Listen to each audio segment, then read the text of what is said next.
Turning points change the course of our lives, whether it's a big decision, overcoming an obstacle or tragedy, or taking a leap of faith.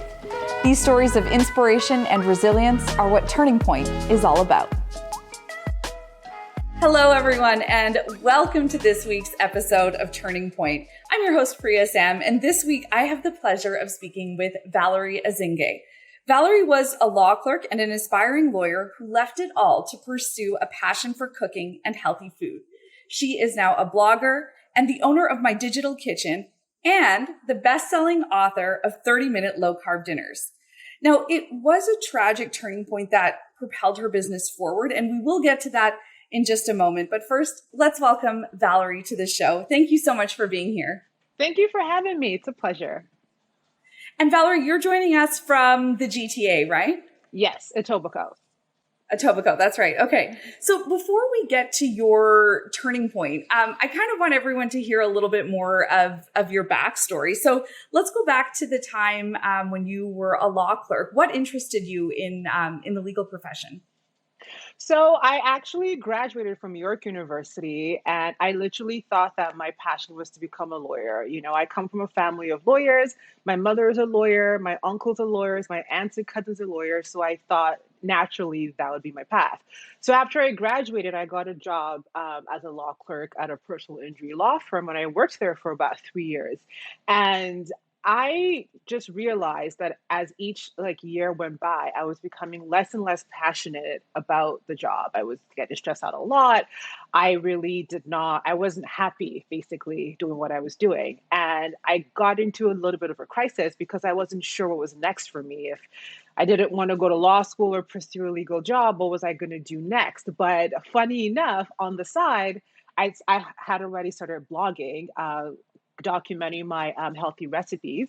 And I did it as a hobby because I've always had a passion for health and fitness. So, and that came to me because I had a lot of people saying, hey, you post a lot of amazing desserts and recipes. Do you sell these, or do you intend making this into some sort of catering business? And I thought, you know what, that's a great idea. I'm actually good at something, and it relates to food that nourishes my body. I love health. I love fitness. Why not explore this option? So I actually decided to open my own dessert catering business because I found that there was actually a market for that, where people who have sweet tooth, just like myself, want to actually try something that's a little bit healthier but still delicious. So the concept for my catering business came about. I left my legal job and pursued that full time, and I've never been happier. And an interesting part about that was, my first clientele was the legal field because we would have a lot of office meetings, going on for hours on end. And a lot of us, we're trapped in there, we're hungry, want to eat something. But then when you have things catered from Subway or just Starbucks, it's a lot of sugar, it's a lot of caffeine. And as much as a lot of us were pretty much health conscious and didn't really feel comfortable eating this for hours on end, we didn't have a choice because we didn't want to get hungry. So I actually found my way into catering to law offices through the networking that I did while I was in a law firm, and it was a big hit for me. So I figured, hey, this is definitely something that I love, and I just pursued that head on, and I've never been happier. Oh, that's so great to hear. And I know, it's always a risk, right? When you leave something stable, like a job as a law clerk, to pursue something like what you did. So this passion, I can tell just by seeing your face light up when you talk about food and healthy eating and fitness. But where did that passion come from? I've always loved health and fitness since I was in high school. I did struggle with a bit of weight also when I was growing up. So I found that this was a good way for me to manage my weight and also just eat healthier. And it was just something that kind of took off for me. I went from personal trainer to personal trainer, trying to understand nutrition, even some of the diet trends that came out, and on some intolerances too, like the gluten-free diet, the paleo diet. I really just kind of went around it and tried to customize something that worked for me and also give other people a chance to, try different options as well that fits their own dietary lifestyle. So I think it's really something that has just been secondary to my life. And, but rather, I guess I was more used to practicing that as an everyday choice rather than a business. So it's something that really just kind of worked out for me. And yeah, I've loved it for a very long time, and I continue to love it. And I also love the fact that you never really stop learning. It's always an ongoing process when it comes to healthy eating and nutrition, and you can really just customize it to really fit your own lifestyle needs. I know we've talked about, where you are right now. Obviously, things are going very well for you. You're very happy right now. But I also know it hasn't been an easy journey, and there have been some really tough moments along the way, including your biggest turning point, which was a really tragic accident. So tell us about that and what happened. So, a couple of years ago, I was involved in a tragic motorcycle accident with a friend of mine. He was giving me a ride home. We were properly geared up, of course, with the suit, the helmet, and everything. And sadly, we got hit by a drunk driver. The my friend, unfortunately, he flew about 100 feet. And he ended up, passing away. I flew about 20 feet and I hit the side of the curb, and I basically broke every bone of my body from my neck down. So it took a while before someone actually found us because it happened at like 2 a.m. in the morning. So eventually some people came around to help me. The paramedics came and I was taken to St. Michael's Hospital. I was there for about 3 months. I suffered multiple injuries, from fractures to my lung collapse to brain injuries and all of that. I had to undergo over 5 surgeries. And I actually still have one surgery pending, which I haven't been able to do due to COVID and me just not wanting to be in the hospital at the moment. But after that, I went to rehab for another month to basically, I had to learn how to walk again. I had to learn how to feed myself again. And it was really a rough time because that year that it happened in 2018, I was actually at the peak of growing my business even further. So it felt like a really great start to the year. I went, I went to Thailand for about 2 weeks and I shot a commercial for my company, and I was just like ongoing and ongoing and ongoing. And then September comes around and it went basically downhill from there. And yeah, that was basically, of course, like something that I never in my wildest dreams thought I would ever have to go through or experience. But I still count my blessings every single day that I am able to be here. I'm able to, walk, even though I walk with my cane. I don't see it as a hindrance. I'm happy that I still have my life. Unfortunately, my friend didn't, and that's something that will always stay with me for the rest of my life. But the best thing that I can do is just live every day and make it count. Yeah, I'm so sorry to hear about your friend and going through all of that. I think your positive outlook and your ability to just be grateful for every day, like you said, is really incredible. Thank you. Tell me more about that recovery process, because aside from being this major turning point for you personally, it also kind of became a turning point in your business as well. It did. So I actually spent my birthday in rehab of that year on December 4th. And I remember just being on my wheelchair. I had my laptop with me, and kind of like my healing process was just going through Netflix and watching like a bunch of cartoons. But I would always like still check my email to see what's going on. So I got an email on my birthday, and it was from a publishing house offering me my very first cookbook deal. They came across my social media. They loved my recipes, my photography, and they wanted to explore writing a cookbook with me. At first, I thought this definitely has to be a scam. Like, there's no way. But we jumped on a call. It was 100% real. And I said yes. And at that moment, I didn't tell them what happened. They had no idea where I was, that I was sending an email from a hospital wheelchair. They had no idea what had happened to me. I just said yes. And I had no clue how I was going to do it. But I thought to myself, you know what? When are you ever going to have this chance again? And I'm spiritual in the sense where I figured if God didn't want this for you, it wouldn't have come to you. So I just said yes, and I took a leap of faith, and I got it done. So when I gave them the concept for my cookbook, I said, okay, this is the situation that I'm in. And now I have just gotten home. I still have ongoing rehab from home. I'm still in a wheelchair, and I'm not able to cook like I used to, stand on my 2 feet, using both hands, like going. So and also I had gained a lot of weight from being in the hospital because I was bedridden for a very long time. So I told them, I said, hey, what about the concept of low carb dinners? I find that given my health journey and everything that I have basically accumulated knowledge wise in the health industry, and also suiting my own personal needs, I'm not able to utilize carbs like I used to because I'm not active. I'm sedentary. I'm sitting down a lot. I'm lying down. So this is definitely a concept that would work for me and others who are looking for, like a low carb option just for their own personal preferences, and a dinner option because I mean, everyone likes dinner. Everyone has to eat dinner, and plus a 30-minute concept because you spent less time in the kitchen. How does that sound? They jumped on it. And at first they were like, oh my goodness, we didn't know that this happened to you. And we're very happy to work with this concept. So please go ahead. And that's basically how the cookbook was born. And I was a one woman company at the time that also, like, I had like one or two staff like working for me. But when that happened to me, I couldn't do anything. Like, the accident literally got me down to ground zero, and I had to start from scratch.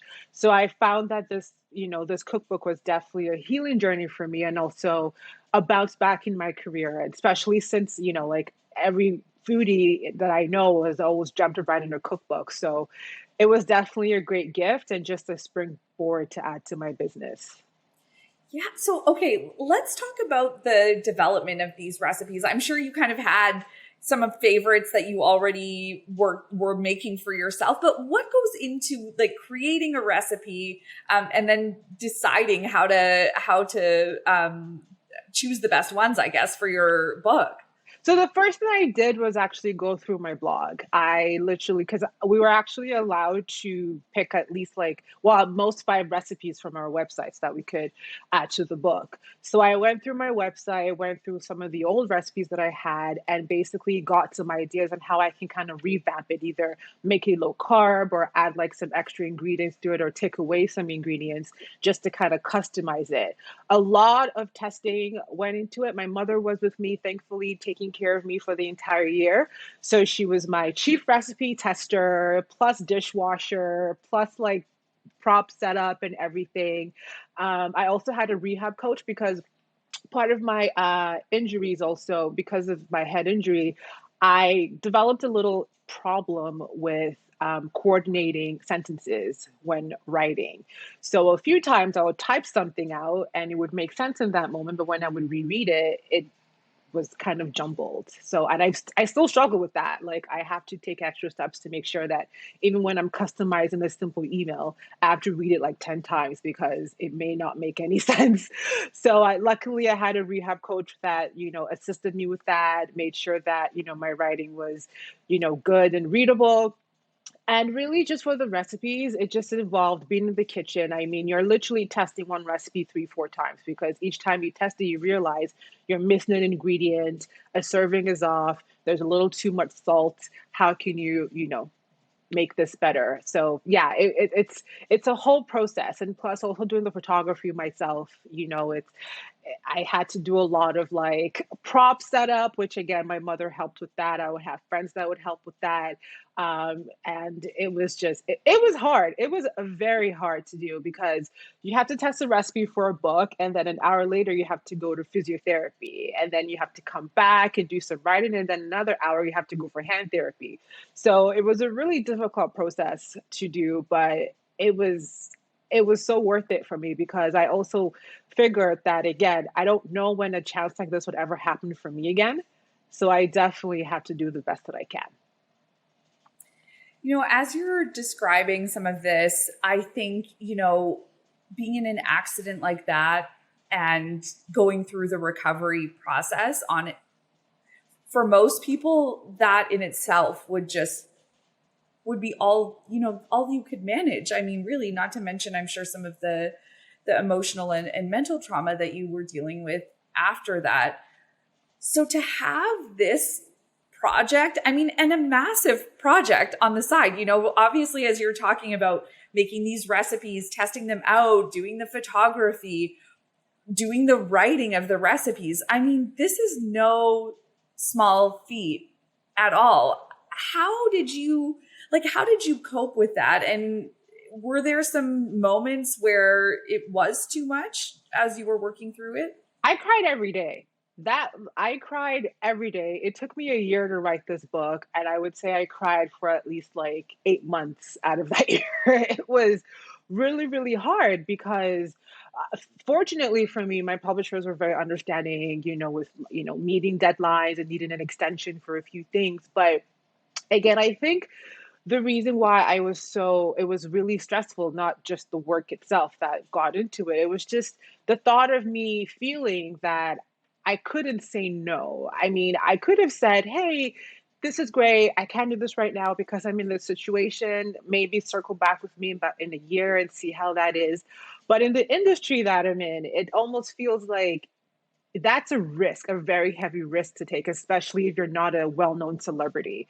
So I think that was kind of like the conflict I was struggling with, whereas I'm like, I'm happy that I have this chance to do something, but at the same time, it almost feels like I don't have a choice to do it unless, I really don't want to have this happen for me. But it got better. I had a lot of family support. I had a lot of support from my friends, even support from my publishers as well. And that really kept me going. And also just the fact that I just, regardless of what was happening, I was still very grateful for every little thing that I was able to do. And just even spending time with my mother and being able to like take like little steps, like, not slipping on my crutches when I go to the bathroom, just like little, little wins for me. And that's really what guided me through it. You mentioned that your mom was with you for a year. So for that whole period of time, were you unable to walk? Like, were you in a wheelchair for that whole time?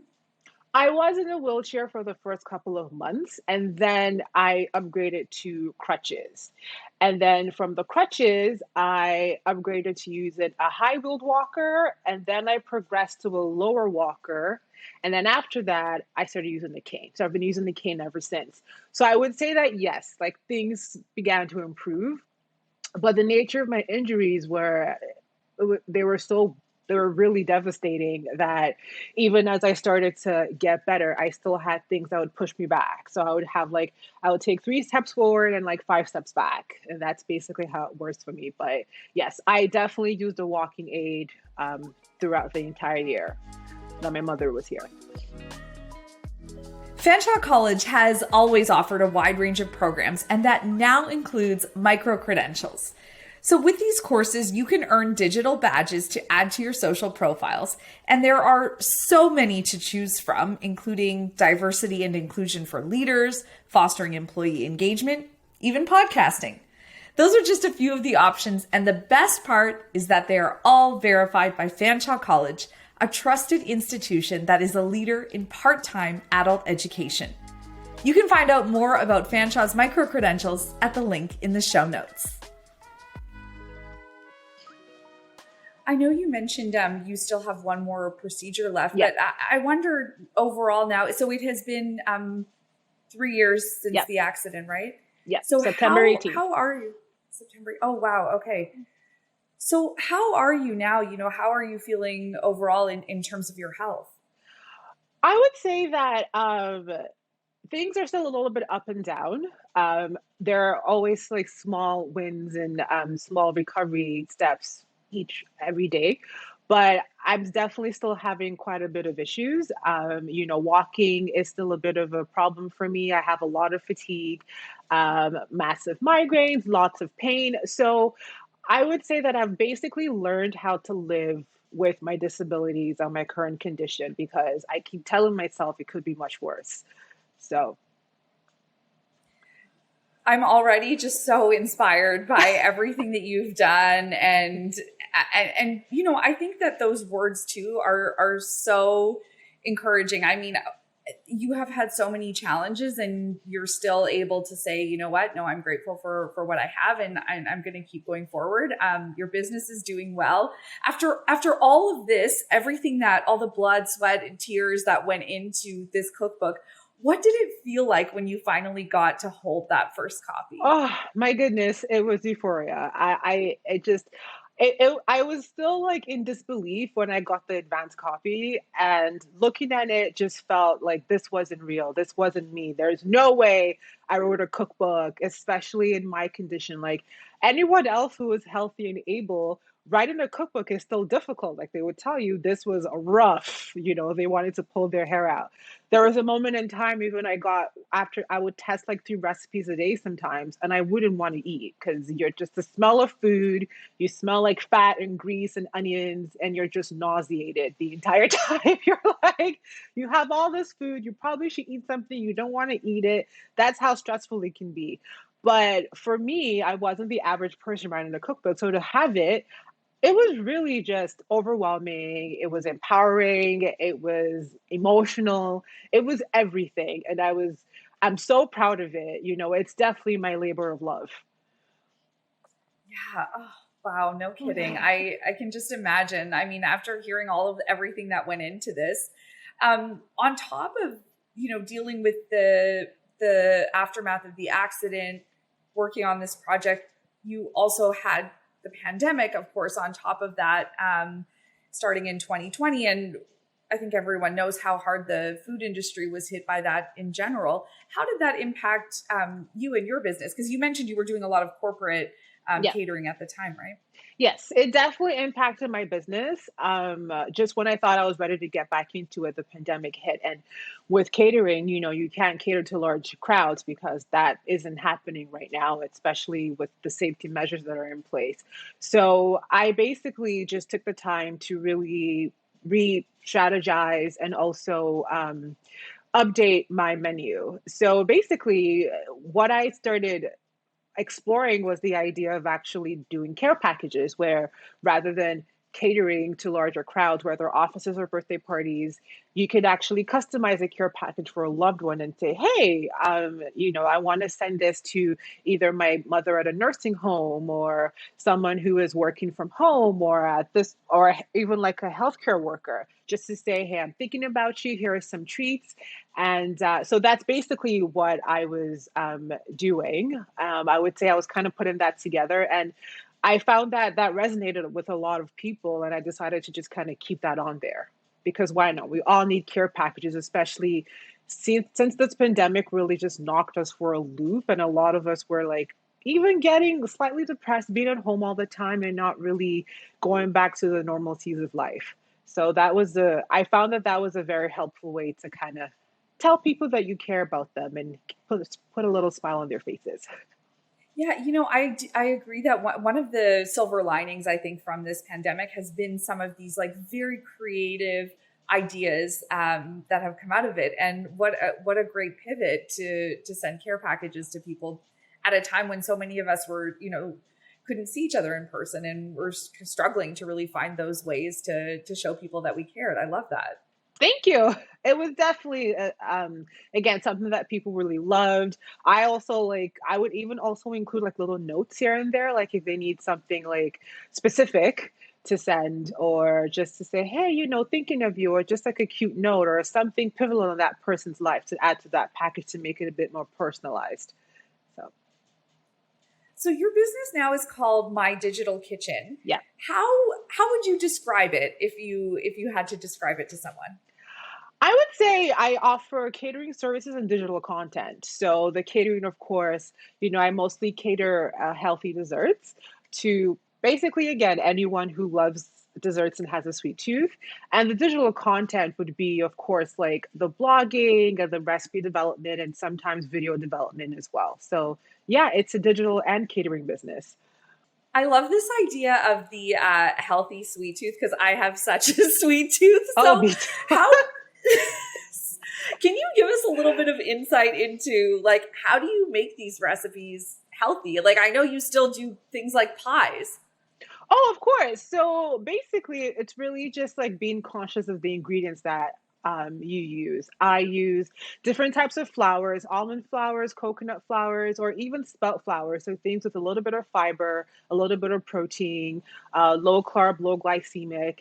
And I would say my main focus is the sweetener. So a lot of desserts, of course, the sugar is what gets you. And I'm not against sugar. I love sugar. I love chocolate. I love cupcakes. I love brownies. Oh my God, help me here.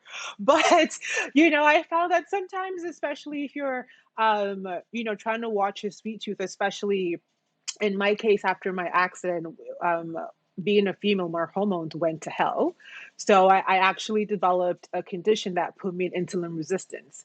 So yeah, I had to be even more cautious about my sugar intake, even though I was always cautious about that. But this, I had to keep an extra eye on it.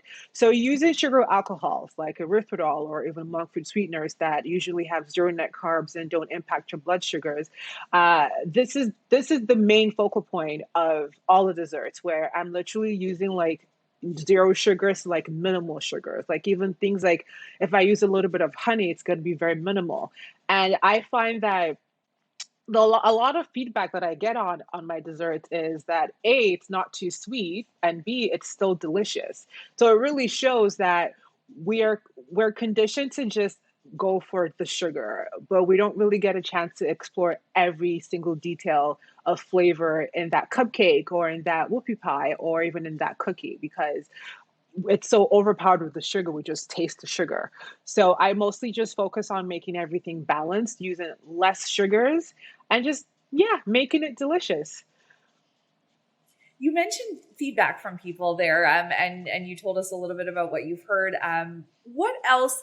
I mean, along the way, especially as you were starting out, I imagine what you heard from people would have been so important as you were deciding to maybe to leave your job and to pursue this. So, what else do you hear from people in terms of feedback? Oh, I mean, in the beginning of starting my business, a lot of the feedback I got, of course, I got support from friends. And when I would get feedback from like some early clients and customers, they loved my desserts. I even got I think one of the first like steady gigs that I got was when I got a customer from Good Life Fitness who actually got me to cater desserts to her child who was gluten free. So basically became a weekly client, which was amazing for me. So the feedback for the dessert was positive. Like they taste good, we love it. However, I also got some resistance from, maybe some concerned friends and family regarding just jumping into leaving my 9 to 5 corporate and jumping into entrepreneurship. And it came from a place of concern and love, obviously, because I also come from a family of lawyers and also doctors and engineers. So having someone who's like, yes, I want to go into the food industry, I want to become a chef, this is what I want to do, they kind of look at that and go, how is that going to make you any money? I mean, you're leaving this high paying job to go to this. Are you crazy? But, eventually when they saw the success and also saw how passionate I was about it, they jumped on board because I think sometimes the fear is maybe I'm just kind of over my depth here and I'm not really aware of all the risks involved in going independent. So when they saw that this was something I was serious about and it wasn't just a fad or a trend, and they saw the success that was going on and the hard work that I put into it, they jumped on board. And even more so, they were so proud of me and even became more proud of me after I published my cookbook. So it's a Wow. win-win. Yeah. I when you're as you're talking about kind of the people, obviously it comes from a place of concern when they say like, hey, you're leaving something stable for something that's so uncertain.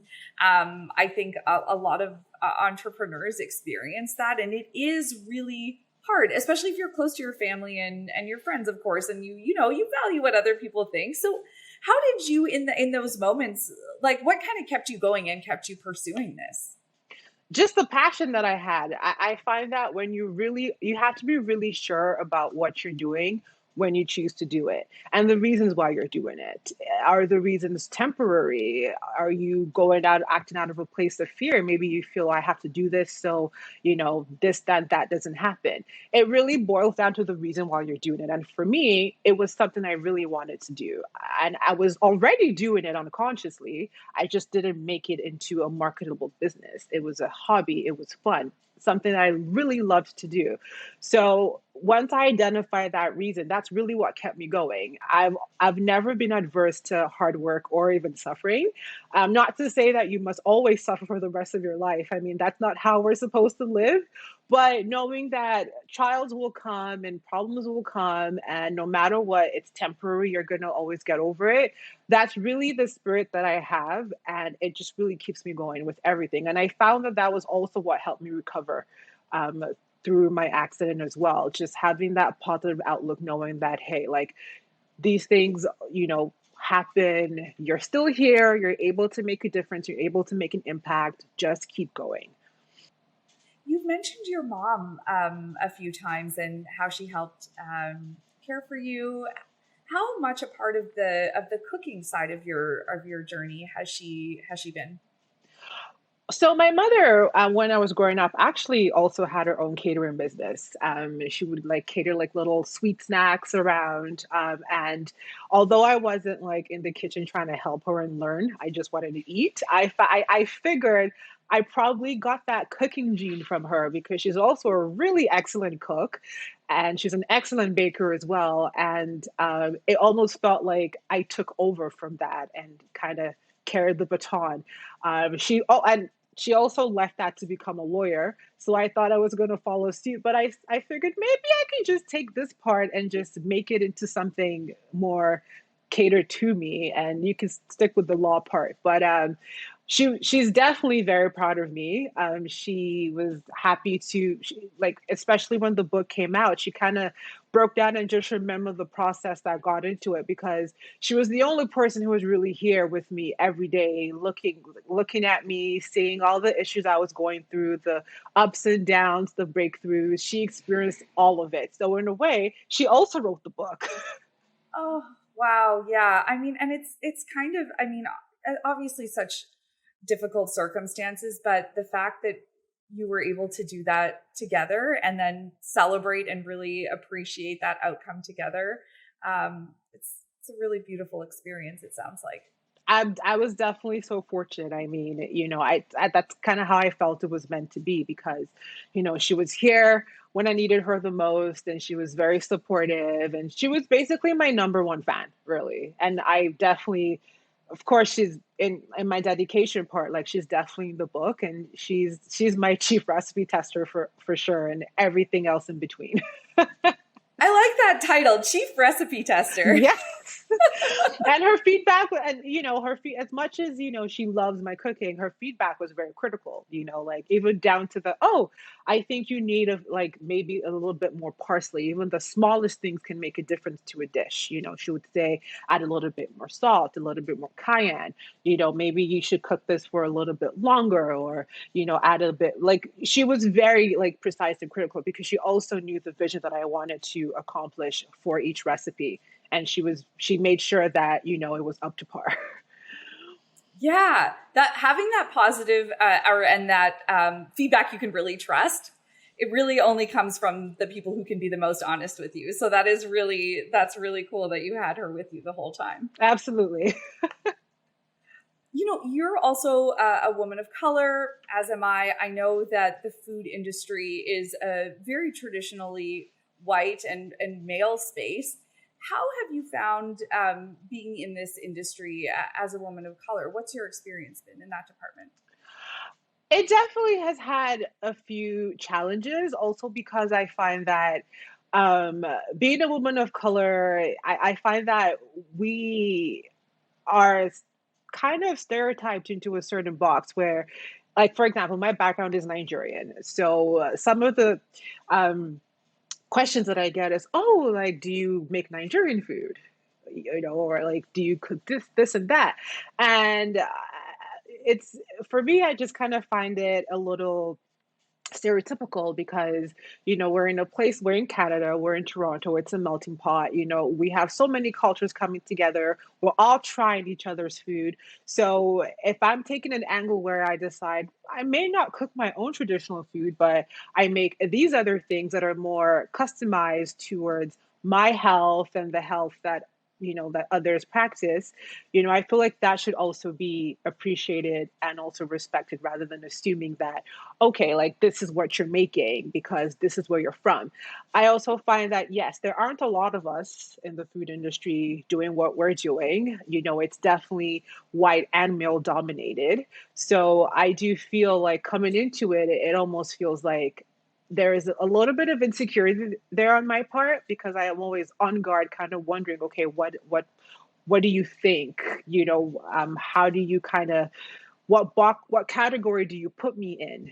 And but I do find there are also so many other people that are open minded to, just realizing that, yes, this industry is saturated with people that, white, more white chefs and foodies, and there is a welcoming space for basically the rest of us to also, get a taste of it and just also share our skills and our love for food. Yeah, well, I'm happy to hear that there seems to be a little more openness now, but I understand some of those challenges as well, especially in being in a space where you almost feel like uncomfortable taking up space. And I'm just so happy to see your success and your passion, and to be a person who can be a role model for others as well. I think it's really incredible what you've done. Do you have any advice for someone who, might be in the position you were in when you were a law clerk, who has maybe a passion for cooking, but is hesitant, I guess, to pursue it as something full time?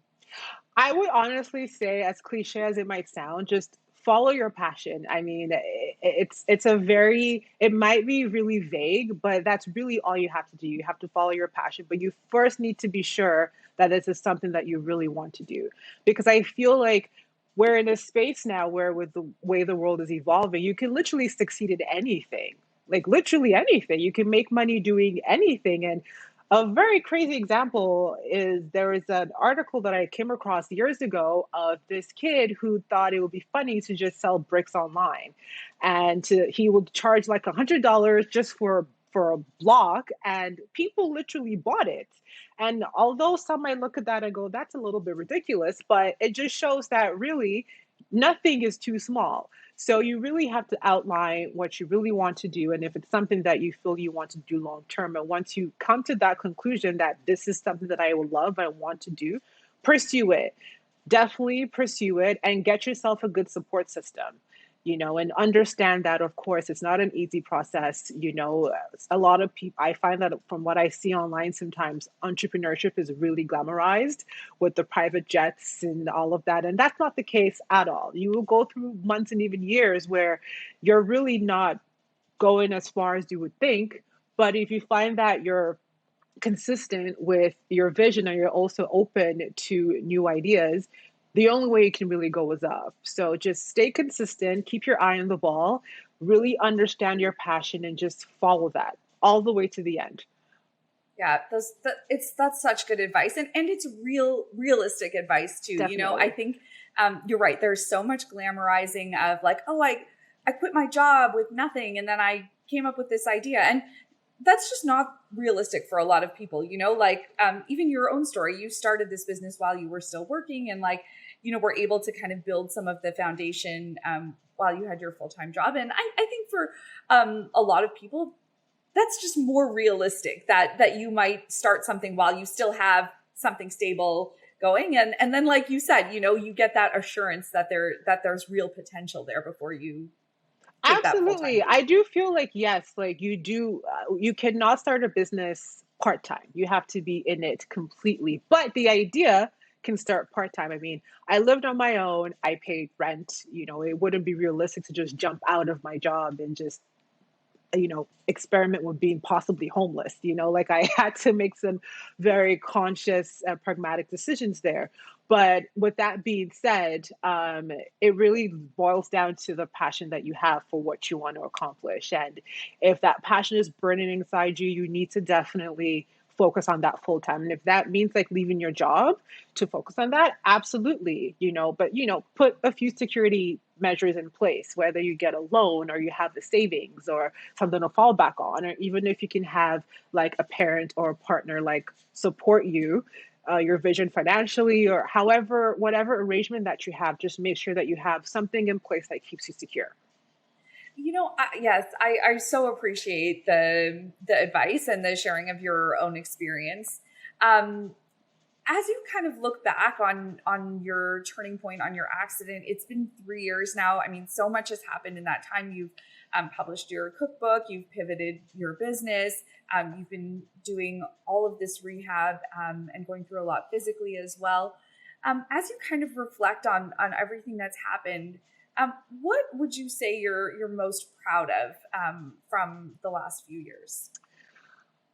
I would honestly say I'm really proud of my own self-growth, because I feel like when challenges come, it's really a test to your personality and really where you are in life. And although I have a more spiritual approach to things, I also find that I'm a person who likes to learn, and I love to evolve, and I love to grow. And you never really know how you're going to handle things when they come, especially when they're as challenging as something that can be life altering physically, emotionally, mentally. Um, Even though I've always been a positive person, you just never know your breaking point. And for me to really just be on the path that I was, even like when I was in the hospital and going through all of that, it really showed me that I've grown a lot as a person and I have so much more impact to leave in the world. So I would say I'm definitely most proud of my self growth through all of that. Everything else accomplished is great, the book, the business, but that's not necessarily who I am as a person, as an extension of what I do. I would say just for me as a human being, just my self growth is really what has inspired me the most, and how I just continue to grow and learn and push on in life.